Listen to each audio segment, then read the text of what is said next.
I had made a promise to myself when I was in high school or college. I'm not sure why, that when I was 25 years old, I was going to travel around the world because I didn't want to wait till I was, at that time, I said 65 and be on an old senior cruise ship to see the world. So I said, no matter what I'm doing at 25, I'm going to travel the world. And I started working at A&M Records. And when I turned 25, I went to Herb Alpert and Jerry Moss and said, I need a sabbatical. I'd been there like 4 years. I was 25 years old. And they looked at me. They said, what are you going to do? I said, I'm going to go around the world and I'm going to write a book. I mean, I said write a book because otherwise I thought I'd sound like such a total slacker that, so, and I had no idea what the book would be. And they said, great. They thought it was such a great idea. I was a young guy, taking off.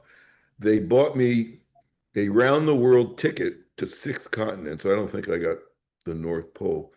For $2,500, I could fly anywhere I wanted on Pan Am for a year.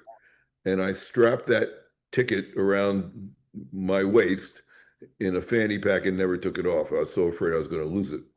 And while I was traveling through India and Asia, I would hear coming out of boom boxes Saturday Night Fever, and that was a time of huge soundtracks. And I was thinking to myself, A&M doesn't have can't get any soundtracks because they're an independent record company, and Warner's Film would give Warner's Record the soundtrack and Paramount, but A&M wasn't getting any because they didn't have a film division.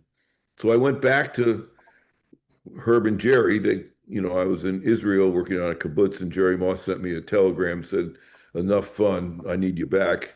I have to explain what telegram is to my students when I tell this story. And so I went back and I said, this is all I said, you guys, we ought to be in the film business because we're not getting any soundtracks. And they said, that's a good idea. Why don't you do it? There were no budget meetings. There were no conferences. There were no uh, analysis of the market and our potential. They said, start a film company. What they, really said was, we don't know anything about the movie business because Herb and Jerry were record guys. And they said, we know we're going to get screwed. So if you run it, you'll tell us how we got screwed. If somebody else runs it, we'll never know. So, at 27, I started A&M Films. And for them, I thought it was just a hobby. They were $100 million company. How much money could I spend? And that led me to the first movie was Birdie, which won the grand jury prize at the Cannes Film Festival with Nick Cage and Alan Parker directing. And the second movie was The Breakfast Club. So everybody was, and Better Off Dead was the same year. And Bring on the Night, we're all within a 4 year period with, starring Sting. So they had a film company on their hands and they didn't even like think about it that much. But, it won a bunch of awards. Bring on the Night won a Grammy. Um, Fried Green Tomatoes was later in my career, but that was nominated for an Oscar for Best Adapted Screenplay. The Breakfast Club became an iconic film that now it's having its 40th anniversary, and so it was a good run.